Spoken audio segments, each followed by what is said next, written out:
Setelah tertunda pasca pembatasan kegiatan masyarakat atau PPKM, seleksi calon pegawai negeri sipil segera digelar oleh Badan Kepegawaian dan Pengembangan Sumber Daya Manusia Kabupaten Oku. Kepala BKPSDM Kabupaten Oku mengungkapkan, pihaknya sudah mendapatkan jadwal pelaksanaan seleksi dari Badan Kepegawaian Nasional, di mana seleksi akan digelar selama 15 hari, mulai dari tanggal 18 September hingga 2 Oktober mendatang.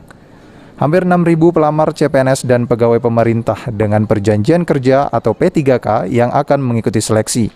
Dalam sehari akan dilakukan 4 sesi di mana dalam satu sesinya akan diikuti 100 orang peserta.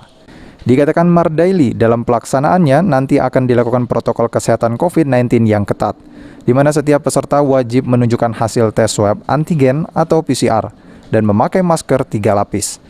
Untuk Oku ini kemarin sudah kita dapat itu tanggal 18 sampai bulan depan kan, tanggal berapa tadi tanggal. Pelaksananya kita di Oku inilah karena kita sudah ada alat DW ini di Narapraja, begitu sudah 2 tahunnya alhamdulillah kita punya alat DW, jadi mandiri kita untuk pelaksanaan di Oku ini. Jumlah yang seleksi ini hampir 6.000, itu seluruhnya dari PNS dengan P3K yang non-guru. Nah, untuk syarat seleksi ini kemarin sudah ada acuan kita, pedoman kita dari BKN itu.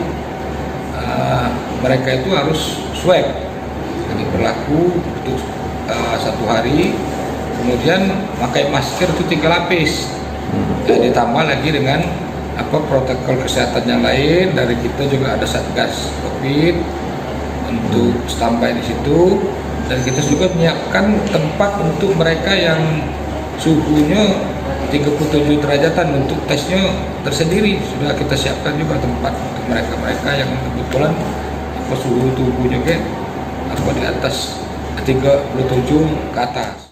Saat ini pihaknya masih menyiapkan ruangan yang akan digunakan untuk pelaksanaan tes, termasuk menyiapkan protokol kesehatan COVID-19. Ari Pranika, PAL TV.